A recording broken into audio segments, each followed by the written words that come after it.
but in truth, today's atmospheric CO₂ concentration is very low. For instance, I learned from my time here at the CO₂ Coalition that at CO₂ concentrations below 150 parts per million, plant starts to die of CO₂ starvation, and so our current value is actually very low.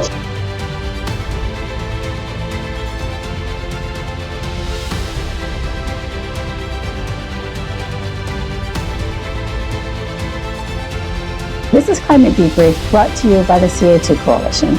I'm Angela Weir. In a few moments, I'll be taking you through a presentation with Dr. Frits Byron Soepyan. Dr. Soepyan earned dual Bachelor of Science degrees in Chemical Engineering and Mathematics from the University of Tulsa in 2009, followed by a PhD in Chemical Engineering in 2015. As a PhD student, he developed TU-STORM for Chevron, a program enhancing sand transport and pipelines that has been used in major capital projects.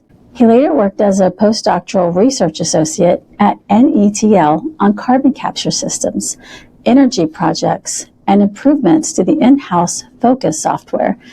Then as a process systems engineer at Aristasys on emission reduction, decarbonization, and hydrogen production. After examining the benefits of CO₂ and the risks of net zero, Dr. Soepyan joined the CO₂ Coalition, where he now serves as Science and Research Associate. It's great to have you on Climate Debrief, Dr. Soepyan. Thank you, Angela. I'm happy to be here, and thank you for inviting me. Given your background in chemical engineering and your work analyzing carbon dioxide and climate through long-term observational data with the CO₂ Coalition, what first drew you to examining these issues through the deep historical and geological record? So what drew me is initially, as you mentioned in your introduction, I worked on projects involving CO₂ capture, and then one day while looking through the news at LifeSite News, I discovered about the CO₂ Coalition and its publication in 2023, this was back in 2023, of Challenging Net Zero with Science, which was prepared by Dr. William Happer, Dr. Richard Linson, and Gregory Wrightstone. And I looked through that report and I found out about the benefits of CO₂, which I never even thought about. And so I decided to investigate about further about the benefits of CO₂ on plants, and I found out about the works of Dr. Sherwood Itso, who was also featured in the Challenging Net Zero with Science report. And I found out about how CO₂ helps plants grow and produce more food, produce more fruits, and which again we will talk about. I'll discuss that later in further details. But then, and when I started working for the CO₂ Coalition, I eventually looked at data, and then thanks to Gregory Wrightstone, I received recommendations that where we need to look at data and the long-term data to better understand what's going on with CO₂. So in summary, the issues regarding CO₂ and the climate and how it affects the climate needs further investigation. Why do you say modern CO₂ levels are actually quite low and even dangerously close to the minimum needed for plant life? All right, so for instance, if we were to look only at this slide and the information on this slide, we could see that the atmospheric CO₂ concentration has increased from about 280 parts per million at 1750, which is the start of the Industrial Revolution, to over 400 parts per million in recent years. And it looks high. I mean, we have approximately 50% increase in atmospheric CO₂ concentration. And people, when they see this, they get worried. But in truth, today's atmospheric CO₂ concentration is very low. For instance, I learned from my time here at the CO₂ Coalition that at CO₂ concentrations below 150 parts per million, plant starts to die of CO₂ starvation, and so our current value is actually very low. 150 parts per million is equivalent to 0.015%. Meanwhile, our CO2 concentration today of about 430 parts per million is equal to 0.043%, and that is an indication of how low today's CO2 concentration is.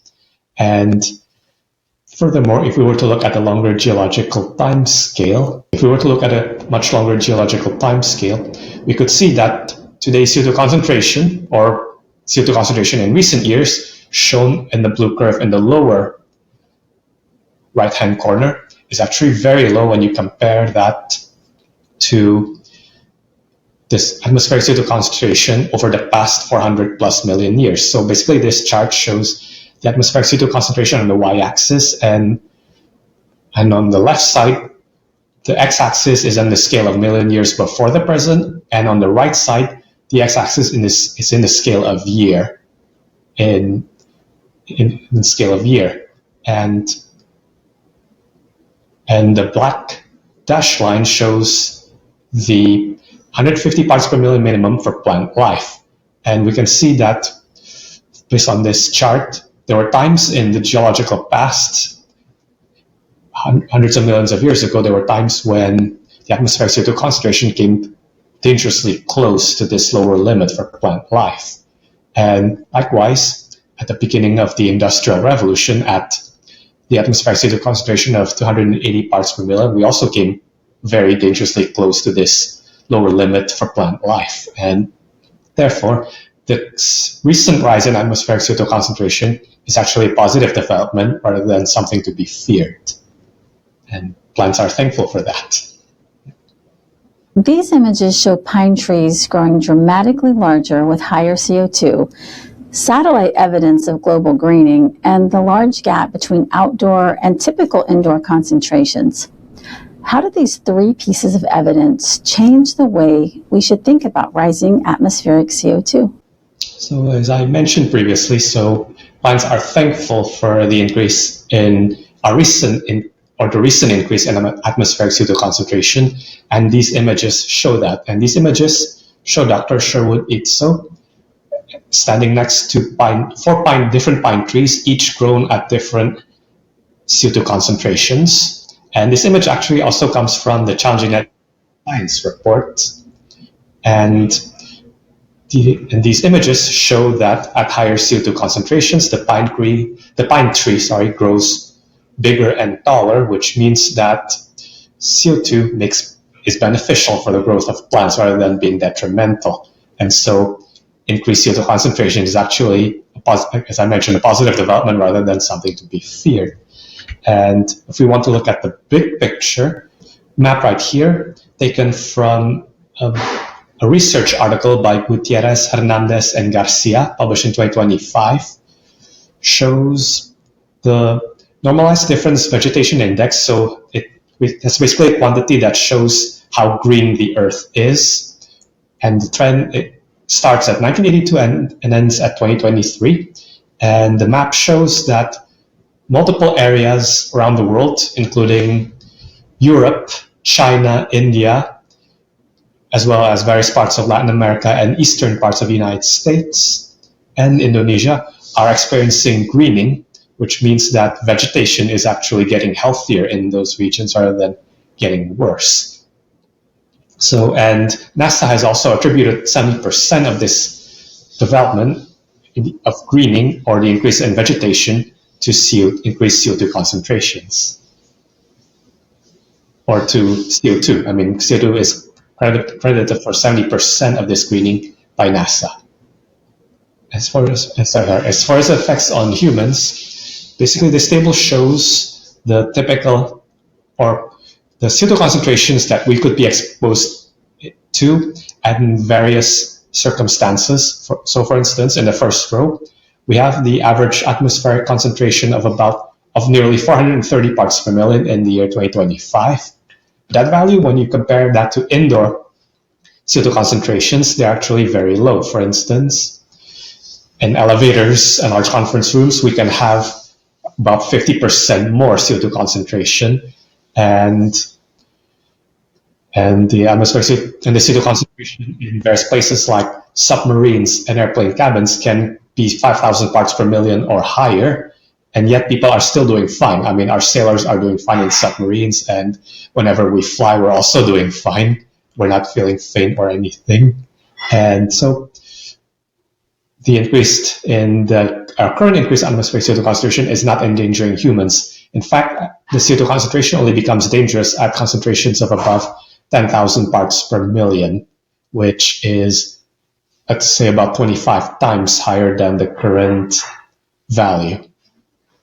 So so as I mentioned, our recent increase in atmospheric CO2 concentration is nothing to be worried about. Across the slides in this section showing worldwide temperatures, the Central England record, Greenland ice cores, and hundreds of millions of years of data, what consistent pattern emerges about the relationship between temperature and CO2? Again, so now that we've talked about the benefits of CO2 and how the increase in the atmospheric CO2 concentration is not endangering humans, let's talk about the big topic. So the big topic is, of course, how CO2 affects temperatures. So basically this chart shows the worldwide average temperature anomaly relative to the 1961 to 1990 average on the y-axis, and the x-axis shows the year, and the secondary y-axis, shown in blue, shows the atmospheric CO2 concentration, and the blue curve on the graph shows the atmospheric CO2 concentration, and the red curve shows the temperature anomaly, and the dashed black line shows the 5-year average.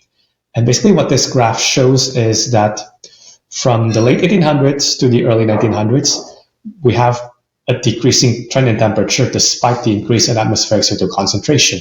Similarly, let's say from the 1940s to 1970s, there was also a decrease in temperature despite the increase in atmospheric CO2 concentration.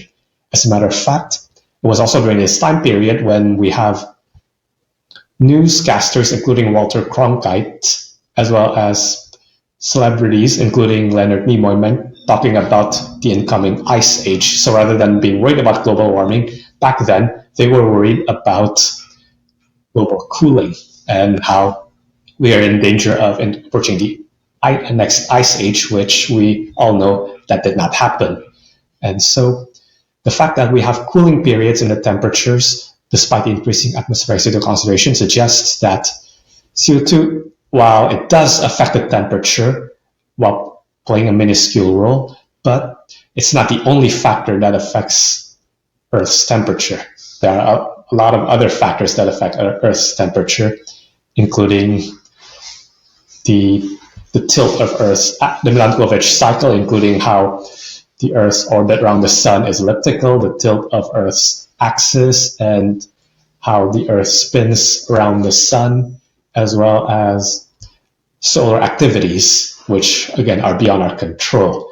And as well as there are other activities also, which I will talk later on in this podcast, which is El Nino and La Nina cycles, for example, oceanic currents and oceanic cycles that also affects our temperatures. So if we were to look at a longer temperature record, so instead of just the past 100 years or so, we look at the past 400 years or so. So I'm basically on this slide, I'm showing the Central England average temperature from the year 1659 to 2025. And what's so special about these temperature data is the fact that it is one of the longest, if not the longest, instrumental temperature record that we have available.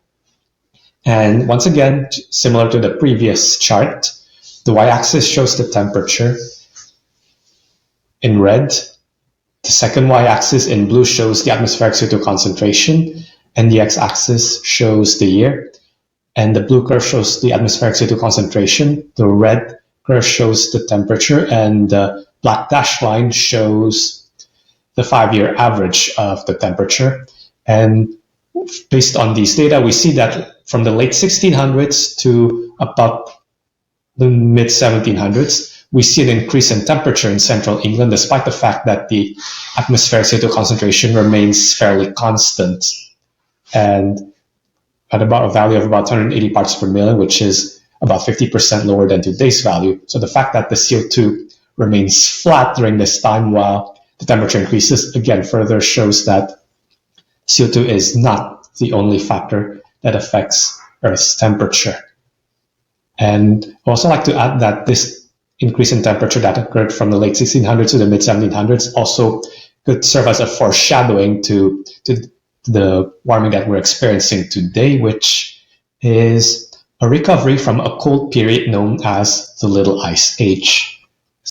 Okay, so as I mentioned, I talked about the Little Ice Age. So basically this chart again shows similar information as the previous two slides, but the time span has now been expanded to 4,000 years.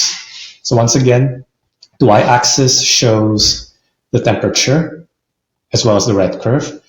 The secondary y-axis in blue shows the CO2 concentration, and also the blue curve shows the CO2 concentration, and the x-axis shows the year. And basically what this chart shows is that temperature has always been fluctuating, and yet the atmospheric CO2 concentration for thousands of years at one point remained fairly constant at about, well, fluctuating also, but remains fairly constant at about 180 parts per million, which is about 50% lower than today's value. Yet despite that, we see temperatures going up and down, which again further shows that multiple factors other than CO2 affects our Earth's temperature. And I also like to point out that the current warming that we're experiencing is nothing to be concerned about because, well, yes, while we are warming, there were time periods in the past when the temperature was warmer, and yet during these time periods, rather than suffering, people are actually thriving because it was during these time periods when agriculture was thriving and civilizations thrived, and it was during cold periods that civilizations crumbled. And so warm climate actually brings prosperity rather than demise, and cold climate brings demise rather than prosperity. And so the current warming that we experience since we recover from the cold period known as the Little Ice Age, shown also on this chart, is actually a positive development, just like the increase in atmospheric CO2 concentration. So just like with the atmospheric CO2 concentration data, I'm also going to do similar analysis with the temperature data, where we're going to show temperatures going back hundreds of millions of years. So this chart shows the atmospheric CO2 concentration on the y-axis, on the first y-axis in blue, and the curve for the CO2 concentration is shown in blue on this chart. And the secondary y-axis shows the temperature in red, and the red curve shows the Earth's temperature. And the x-axis shows the time in millions of years before the present. And basically what this chart shows is that there were time periods in the past when the atmospheric CO2 concentration is falling, yet the temperature is increasing, such as during the Devonian era, as well as, and in the beginning of the Triassic era, we see an increase and a decrease in temperature, but then the CO2 concentration decreased and increased, so the opposite trends.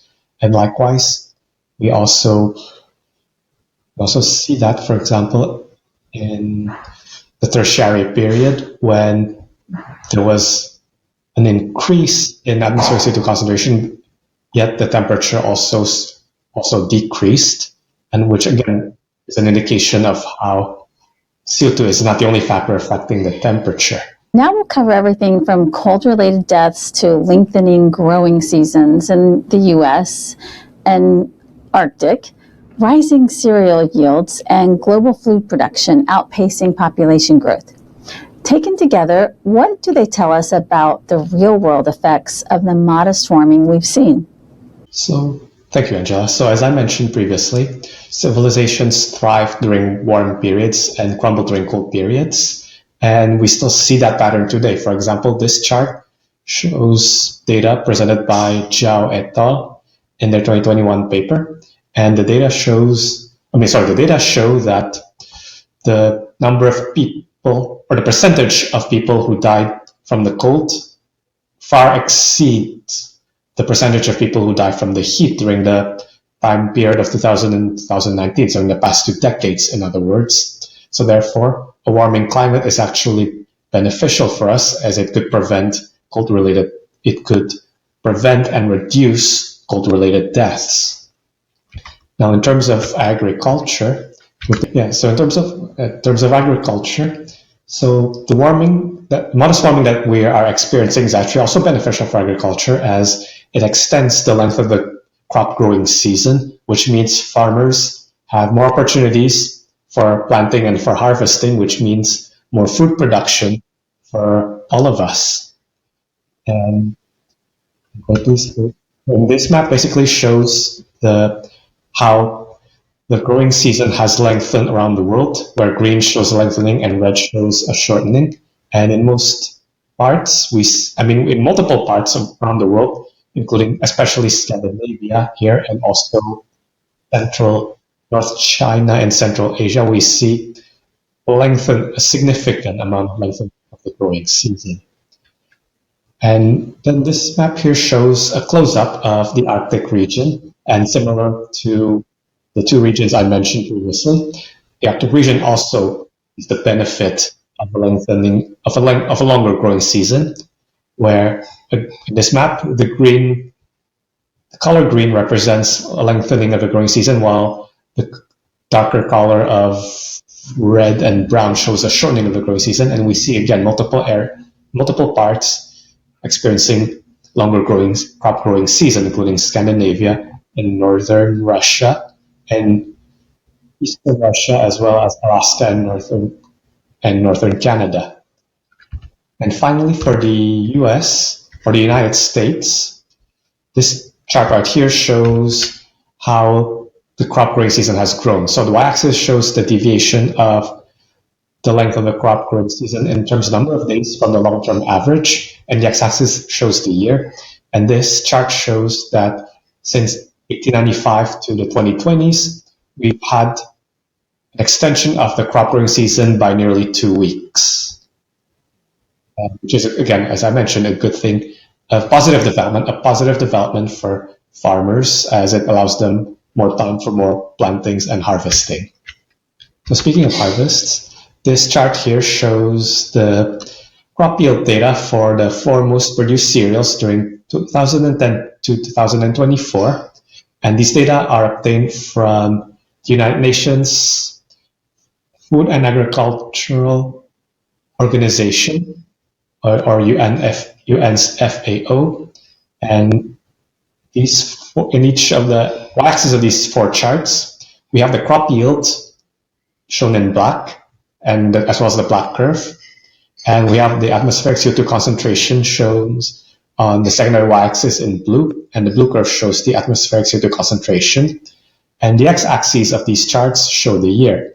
And basically what these charts show is that the crop yield has been increasing over the past several decades, and it coincides with the atmospheric CO2 concentration. And again, that's no coincidence, as the increase in the atmospheric CO2 concentration is a contributor to these increasing crop yields, in addition to agricultural innovation, as well as the modest warming that we're experiencing and the use of nitrogen-based fertilizers produced from fossil fuels. So instead of decaying, we see that agriculture is actually thriving around the world.